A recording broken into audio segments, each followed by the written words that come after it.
బీసీలను ఉద్ధరించే party Bharatiya Janata party, బీసీలకు జరుగుతున్న అన్యాయాన్ని వ్యతిరేకించే పార్టీ భారతీయ జనతా పార్టీ. మీరు ఎన్ని కుట్రలు చేసినా, ఎన్ని కుతంత్రాలు చేసినా కూడా తెలంగాణ రాష్ట్రంలో బీసీ సమాజం, హిందూ సమాజం జాగృతమై ఉంది.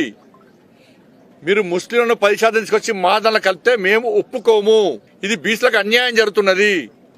బీసీ సంఘాలు రాజకీయాలు పక్కకు పెట్టి, మీ దురాలోచనలు పక్కకు పెట్టి, మీ ఇంటర్నల్ పాలిటిక్స్ పక్కకు పెట్టి 10% ముస్లిం బీసీలో కలపడం ద్వారా అన్యాయం జరుగుతుందా జరగలేదా గుండె మీద చేసుకుని ఆలోచించాలి బీసీ సంఘాలు.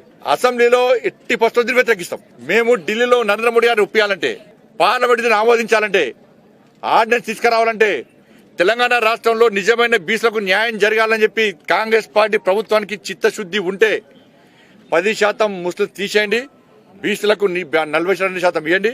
దాన్ని ఆమోదించే బాధ్యత మేము తీసుకుంటాం. మా విధానం, మా నినాదం, మా ఆలోచన అన్ని కూడా ఒకటే. దీనిలో వెనుకడు వేసే ప్రసక్తి లేదు. అసెంబ్లీలో అడ్డగిస్తాం, బయట కూడా అడ్డుకుంటాం.